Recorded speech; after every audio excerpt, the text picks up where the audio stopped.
江城、西郊、乱葬岗，刺鼻的血腥味混杂着泥土的腥气掺入鼻腔。一具被开膛破肚的女尸，以一种极其诡异的姿态被种在土里，只露出一个惨白的头颅，双眼圆睁，死不瞑目。年轻的实习警员当场就吐了。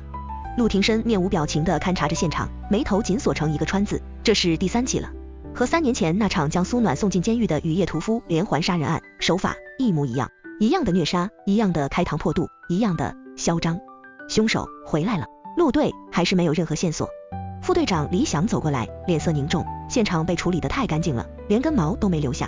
陆廷琛的拳头握得咯咯作响，他知道凶手是在挑衅他，更是在逼他。他到了吗？他哑声问。李想愣了一下，才反应过来这个他是谁。到了，在车里。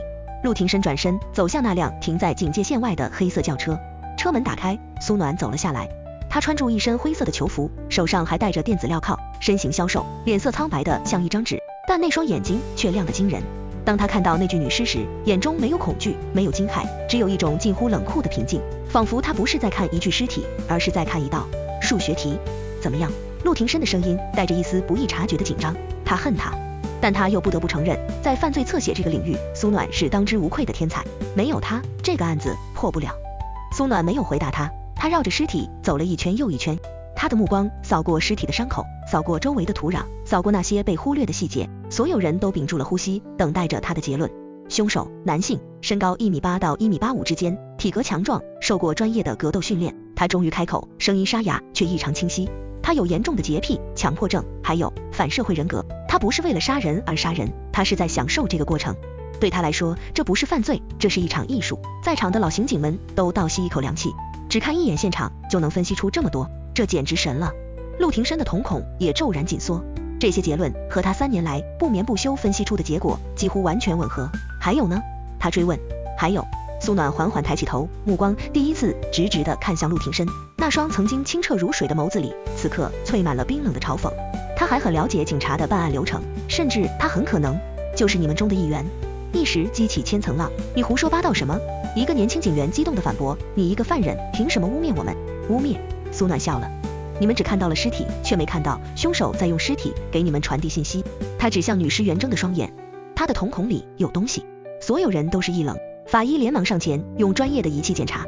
几分钟后，法医的脸色变得惨白。陆队，他的瞳孔里真的有东西，是一串数字，用微雕技术刻上去的。数字是9527 Novimil， 以听眼突袭云气，以3去。苏暖在监狱里的代号。一瞬间，所有人的目光都聚焦在了苏暖身上。凶手是在向他传递信息。陆廷琛的心狠狠一审，他一把抓住苏暖的手腕，力道大的几乎要将他的骨头捏碎。你认识他？你和他到底是什么关系？苏暖看着他猩红的眼睛，看着他眼里的怀疑和愤怒，只觉得可笑。3年了，他还是一点都没变，永远都是先怀疑他。想知道？他用力甩开他的手，唇角勾起一抹凄美的弧度。求我，只要陆队你跪下来求我，我就告诉你他是谁。空气瞬间凝固，所有人都被苏暖这句石破天惊的话给镇住了。让江城警界的阎王陆廷琛跪下求一个犯人，这简直是天方夜谭。苏暖，陆廷琛的牙齿咬得咯咯作响。你别得寸进尺，得寸进尺。苏暖笑得更冷了。陆队，你是不是忘了，我现在只是一个阶下囚，我没有义务帮你破案。想让我开口，可以，拿出你的诚意。他就那么静静地看着他，眼神里没有一丝波澜，仿佛在看一个无关紧要的陌生人。陆廷琛的心像是被一只无形的手紧紧攥住，疼得无法呼吸。他最恨的就是他这副样子，永远云淡风轻，永远把他摒弃在他的世界之外。好。就在所有人都以为陆廷琛会暴怒的时候，他却缓缓地吐出了一个字，然后在所有人不可思议的目光中，他弯下了那双从未向任何人弯过的膝盖，扑通一声，直直地跪在了苏暖面前。现在可以说了吗？他仰着头看着他，眼里的情绪翻江倒海，有愤怒，有不甘，但更多的是一种连他自己都未曾察的恐慌。他怕从他嘴里听到那个他最不想听到的答案。苏暖的身体僵住了，他没想到他真的会跪。是为了案子还是不？他甩开脑子里那个可笑的念头，他们之间早就没有还是了。我不知道他是谁，他收回目光，声音冷得像冰，但是我知道他的下一个目标是谁。陆廷琛猛地抬头，谁？下一个能让你们整个警队都为之疯狂的人。苏暖说完转身就走，带我去见他。他说名字，但陆廷琛却瞬间明白了。江城市中心医院 VIP 病房，一个面容姣好气质温婉的女人正靠在床头看书，她叫林婉儿。是陆廷琛青梅竹马的未婚妻，也是3年前指证苏暖是内鬼的关键证人。廷琛，你来啦！看到陆廷琛，林婉儿立刻放下书，脸上露出甜美的笑容。可当她看到陆廷琛身后的苏暖时，笑容瞬间僵在了脸上。苏暖，你怎么会在这里？她的眼里闪过一丝不易察察的惊恐。林小姐，别来无恙。苏暖淡淡的开口，目光却像 X 光一样将林婉儿从头到脚扫视了一遍。我来是想告诉你一件事，凶手的下一个目标是你。林婉儿的脸色唰的一下白了。你胡说，你凭什么这么说？凭这个。苏暖从口袋里掏出一张照片，照片上是第一具女尸，你仔细看看她手腕上戴的这条手链是不是和你这条一模一样？林婉儿低头看向自己手腕上那条价值不菲的掺石手链，身体开始不受控制的发抖。这只是巧合，是吗？苏暖轻笑一声。那第二具女尸脖子上的项链呢？第三具女尸耳朵上的耳钉呢？凶手杀的每一个人身上都有一件和你同款的首饰，他在模仿你，他在宣告你，而今天就是最后一件了。苏暖的目光落在林婉儿白皙的脖颈上，那里空空如也。林小姐，你的项链呢？林婉儿下意识地捂住自己的脖子，眼神慌乱到了极点。我收起来了。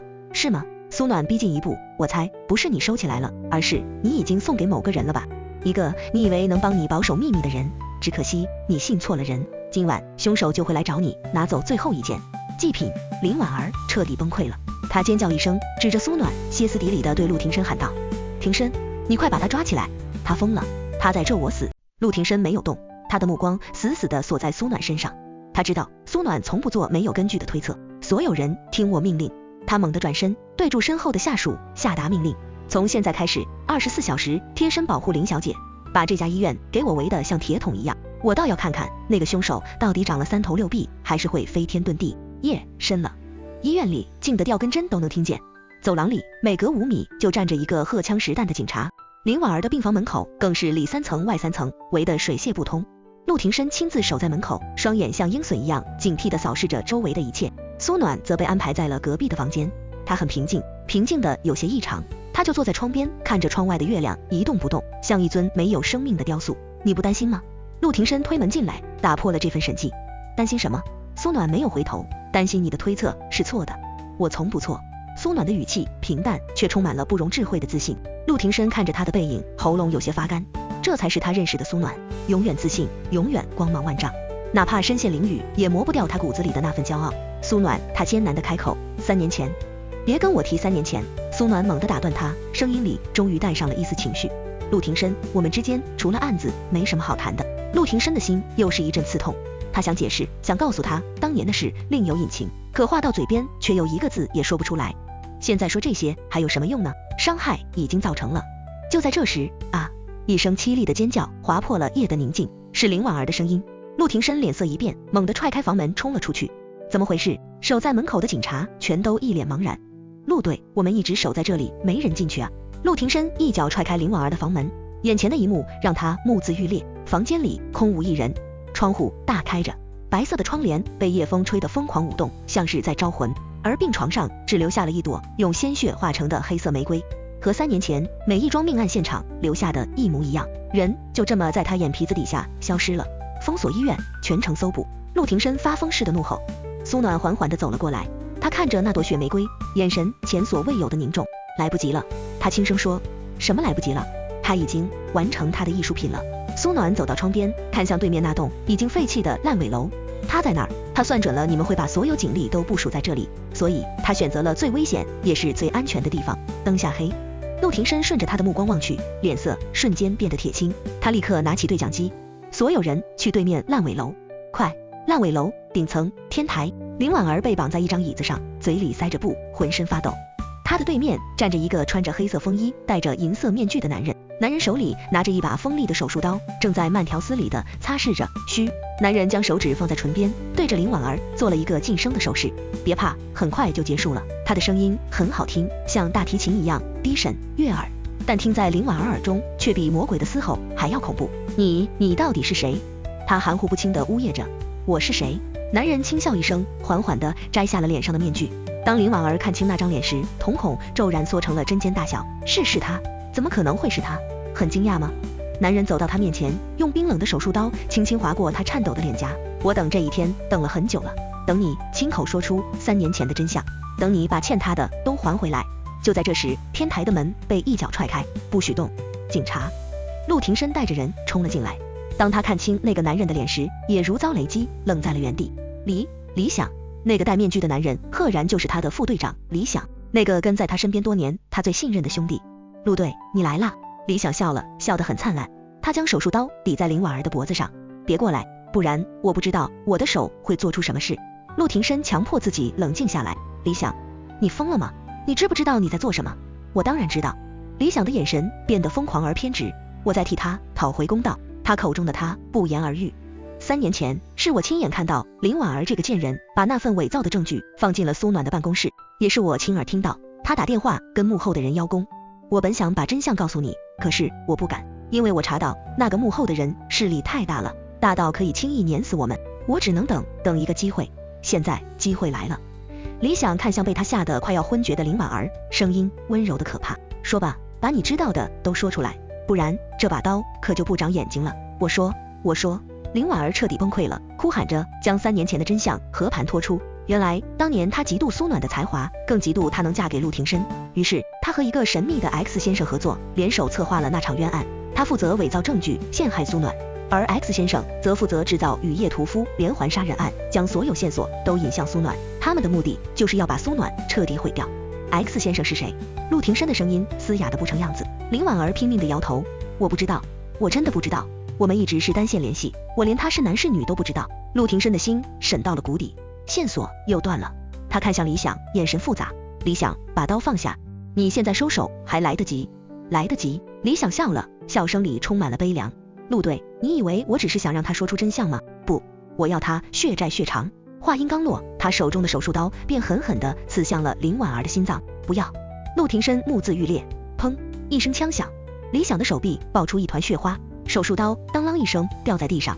开枪的是苏暖，他不知何时已经出现在了天台的另一侧，他手里拿着一把狙击枪，枪口还冒着青烟，他的眼神冷得像西伯利亚的寒风。我的人，什么时候轮到你来动手了？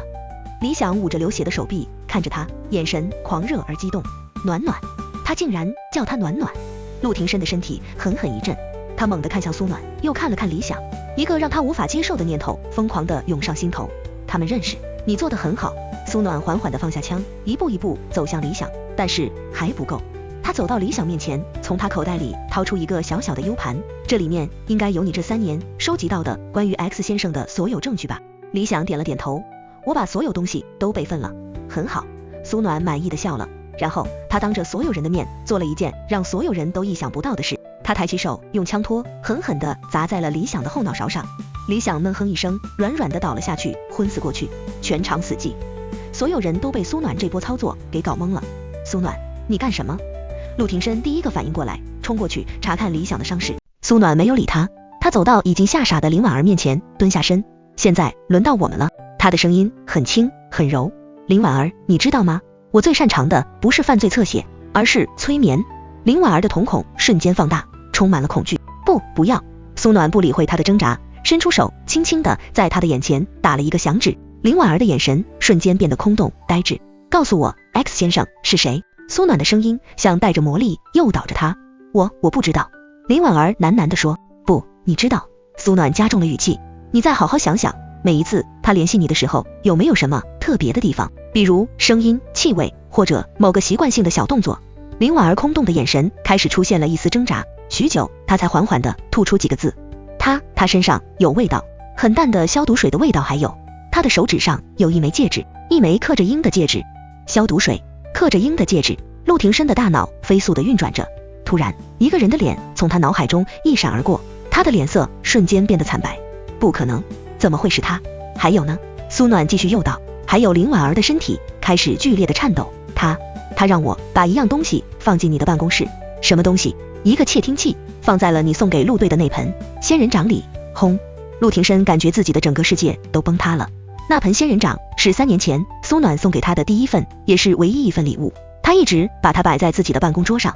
原来他的一举一动都在别人的监视之下，他竟然亲手把一个监视器放在了自己身边。而那个送窃听器的人，陆廷琛猛地抬头看向苏暖，眼中充满了震惊和一丝他自己都不愿承认的恐惧。他终于明白了，所有的一切都串起来了。理想的背叛，林婉儿的陷害，那个神秘的 X 先生，所有的一切都指向一个他最不愿意相信也最不敢相信的人，那个一直以来被他视为恩师视为父亲的人。江城警察局前任局长秦山。秦山这个名字像一座大山压在所有人的心头，他是江城警界的传奇，一手将陆廷琛提拔起来的恩师。半年前他刚刚光荣退休，谁能想到他竟然会是那个隐藏在最深处的幕后黑手？为什么？陆廷琛的声音嘶哑得不成样子，他想不通秦山为什么要这么做，想知道为什么。苏暖站起身，居高临下地看着他，眼神里带着一丝怜悯，去问他不就知道了。1小时后，秦山的私人别墅，陆廷琛带着人踹开了大门。别墅里很安静，秦山正坐在客厅的沙发上，悠闲地泡着茶，仿佛他早就料到他们会来。来了，他抬起头看向陆廷琛，脸上带着和蔼的笑容，就像一个等着孩子回家的慈祥长辈。如果不是知道了真相，任谁也无法将眼前这个老人和那个穷凶极恶的 X 先生联系在一起。秦局陆廷琛艰难地开口：我已经退休了，叫我秦叔吧。秦山笑了笑，给他倒了杯茶。陆廷琛没有接，他死死地盯着秦山手指上那枚泛着冷光的雄鹰戒指。为什么？他一字一句地问。没有为什么。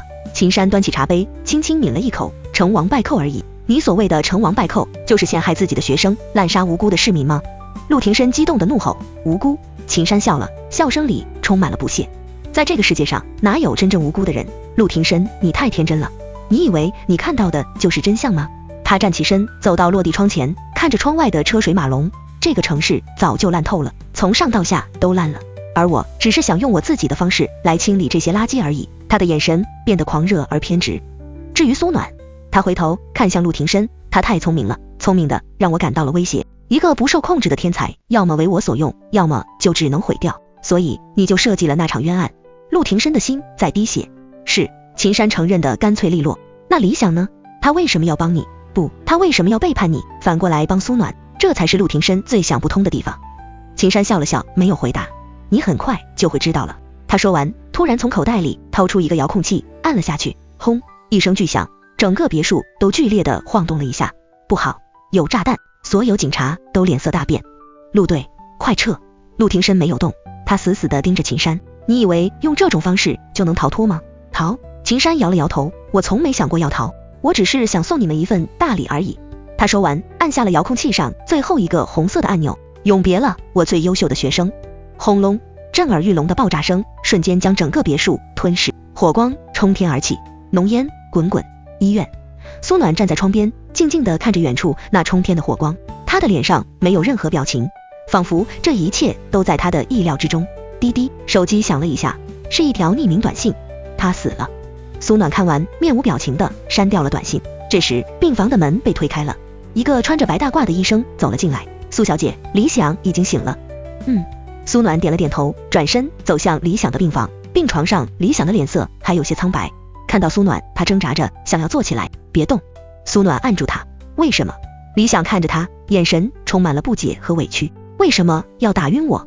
为什么不让我亲手杀了林婉儿那个贱人？苏暖没有回答，他只是静静地看着他，许久才缓缓开口。哥！一声哥让李想的身体猛地一震，他的眼眶瞬间就红了。你想起来了？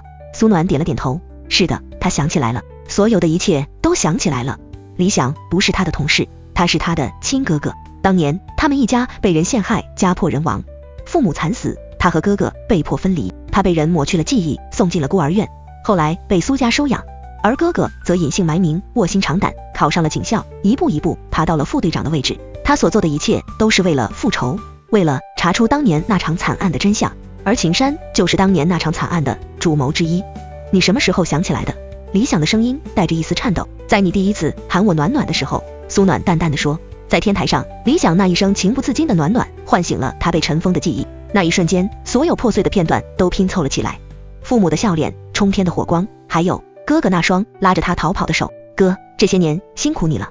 他的声音里终于带上了一丝温度。李想的眼泪再也忍不住流了下来。一个铁骨铮铮的汉子哭得像个孩子。不辛苦，只要你还活着就好。兄妹俩时隔多年终于相认。3天后，陆廷琛的追悼会，整个江城警界都来为这位英雄送行。苏暖也来了，他穿着一身黑色的风衣，站在人群的最后，像一个局外人。遗像上，男人穿着警服，英姿飒爽，眼神一如既往的坚定。苏暖看着那张熟悉的脸，心中五味杂陈。他恨他吗？恨他当年的不信任，恨他亲手将他送进地狱，但他又无法否认，当他知道他用自己的生命为他铺出一条血路时，他的心还是会痛。追悼会结束，一个穿着西装的律师找到了苏暖。苏小姐，这是陆队长留给您的东西。律师递给他一个箱子，苏暖打开，里面没有信，没有遗言，只有一箱又一箱关于3年前那场冤案的卷宗，还有关于18年前苏暖家那场灭门惨案的所有调查资料。原来他早就开始怀疑秦山了，从他把他送进监狱的那一刻起，他就已经在暗中调查所有的事情了。他不是不信他，他是在用他自己的方式保护他。箱子的最底层是一张被磨得泛白的孕检单和一枚小小的未能送出的戒指，旁边还有一个日记本。苏暖颤抖着手翻开，上面是陆廷琛龙飞凤舞的字迹，记录着他这3年来所有的心路历程，从一开始的怀疑到震惊，到愤怒，再到无尽的悔恨和心痛。日记本的最后一页只有一句话：我的暖暖终于可以回家了，这次换我走进深渊。苏暖的眼泪终于决堤，他抱着那个箱子蹲在地上，哭得撕心裂肺。他以为他早就心如死灰，可原来那颗心还是会痛。1周后，苏暖烧掉了那箱遗物，连同那段被辜负的爱情一起付之一炬。他恢复了自己本来的姓氏林暖。他找到了哥哥李想，哦不，现在应该叫林想。哥，我要拿回属于我们的一切。他的眼神坚定而冰冷。林想看着他，重重的点头。好，秦山虽然死了，但他背后那个庞大的组织还在，当年的仇还没有报完，他们要让那些曾经高高在上草菅人命的人付出血的代价。兄妹俩联手了，一个是顶级犯罪侧写师、催眠大师，一个是身经百战、枪法如神的刑警，他们组成了一个最强的复仇者联盟。半年后，江城风云变色，曾经不可一世的几大家族接二连三的倒台，他们的罪证被人以匿名的方式一份一份的送到了纪检委的案头，证据确凿，无可辩驳。整个江城的上流社会都人心惶惶，他们不知道那双隐藏在黑暗中的眼睛下一个会盯上谁。他们给这个神秘的复仇者起了一个代号，审判者。而此刻，审判者林暖正坐在一家咖啡馆里，他的对面坐着一个意想不到的人，一个所有人都以为已经死了的人，陆廷琛。他死，那场爆炸是假的，是他和林暖联手导演的一出金蝉脱壳的戏。他需要一个死亡的身份来摆脱组织的监视，也需要一场死亡来彻底斩断和过去的联系。都处理干净了。陆廷琛喝了口咖啡，声音一如既往的平静。秦山背后的保护伞已经全部落网，18年前的案子也已经沈冤昭雪。林暖点了点头，辛苦了。他的语气很平淡，像是在跟一个普通的同事汇报工作。陆廷琛的心刺痛了一下，他知道有些东西碎了就再也拼不回来了。接下来你有什么打算？他问。离开这里。林暖看着窗外，淡淡的说，去一个没人认识我们的地方，重新开始。陆廷琛沉默了许久，他才艰难的开口，我可以和你一起吗？苏暖，不，现在是林暖了。他回头静静地看着陆廷琛，眼前的男人瘦了也黑了，眉宇间多了几分沧桑，不再是那个意气风发高高在上的陆队长了。他眼里的光也暗了下去，取而代之的是一种小心翼翼的近乎卑微的祈求。林暖的心像是被什么东西轻轻地折了一下。陆廷琛，他缓缓开口，你知道你在说什么吗？我知道。陆廷琛点头，眼神前所未有的认真。我知道我没资格，我欠你的这辈子都还不清，我也不求你能原谅我，我只是想跟在你身边，做什么都可以，当你的司机，当你的保镖，甚至当你的出气筒，只要能让我看着你，看着你们。他的目光下意识地瞟向了林暖平坦的小腹，林暖的身体猛地一僵，那张被他珍藏了3年的孕检单不是幻觉，她当年确实怀孕了，只是连她自己都不知道。直到后来哥哥告诉他，当年他被送进监狱后高烧不退，昏迷了1个星期，等他醒来，那个小生命已经悄无声息地流逝了。这是他心里永远的痛，也是他和陆廷琛之间永远无法跨越的鸿沟。孩子没了。他闭上眼，声音轻得像一声叹息。陆廷琛的身体狠狠一震，他预想过千万种可能，却从没想过会是这个答案。他以为他只是错过了孩子的出生，却没想到他是永远的失去了他。对不起。他艰难地从喉咙里挤出这3个字，脸色惨白如纸。陆廷琛，我们都别再自欺欺人了。林暖睁开眼，眼神恢复了清冷。过去了就让它过去吧，我们已经不可能了。